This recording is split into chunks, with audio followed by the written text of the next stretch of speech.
Cet homme est né en 1809.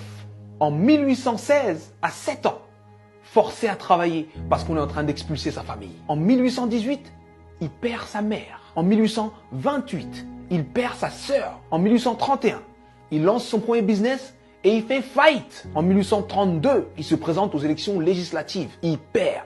En 1833, il emprunte de nouveau de l'argent pour créer un business qu'il lance et qui fait faillite encore. En 1835, il rencontre une femme merveilleuse, il tombe amoureux d'elle, il se fiance et elle meurt.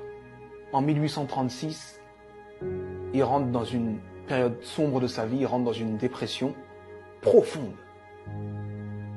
Et il reste alité pendant 6 mois consécutifs.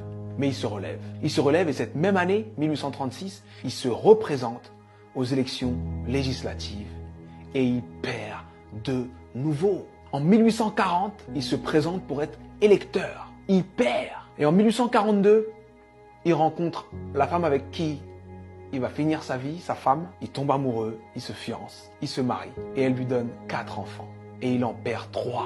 En 1843, il se présente au Congrès et il perd. En 1845, il se présente de nouveau au Congrès et il perd de nouveau. En 1850, son fils meurt. En 1854, il se présente au Sénat, il perd. En 1956, il se présente pour être vice-président. Il n'a même pas 100 voix.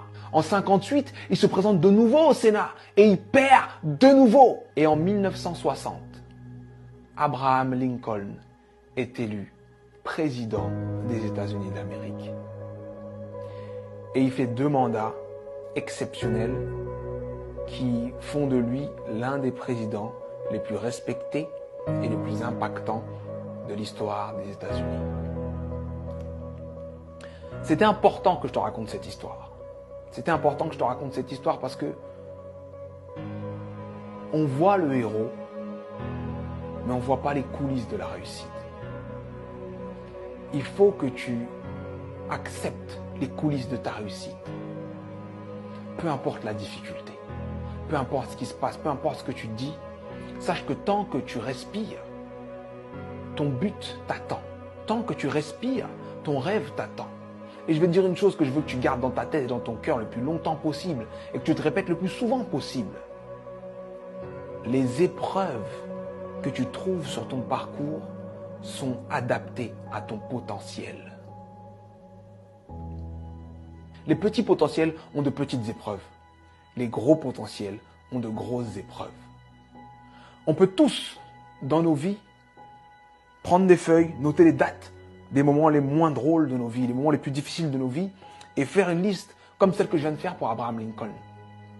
Mais sincèrement, je pense que Abraham Lincoln faisait l'inverse. Pour avancer dans les coulisses de la réussite, pour avancer face à toutes ces épreuves, il faut se focaliser sur ce qu'il y a de bon, de positif et ce qui nous donne envie d'avancer. Donc, je sais que ça peut être dur d'être au cœur de la tourmente, ça peut être dur de perdre des gens, de faire face à l'échec encore et encore et encore. Mais, concentre-toi sur ce que tu es en train d'essayer d'accomplir et accomplis-le. Et je peux te garantir que parce que tu es passé par là, tu as changé l'ampleur, le sens et le goût de ta réussite. Alors traverse ces épreuves. Elles sont adaptées à ton potentiel, elles sont là pour te faire grandir. C'était Sudei, j'espère que cette vidéo t'a plu et si elle t'a plu, partage-la. Merci.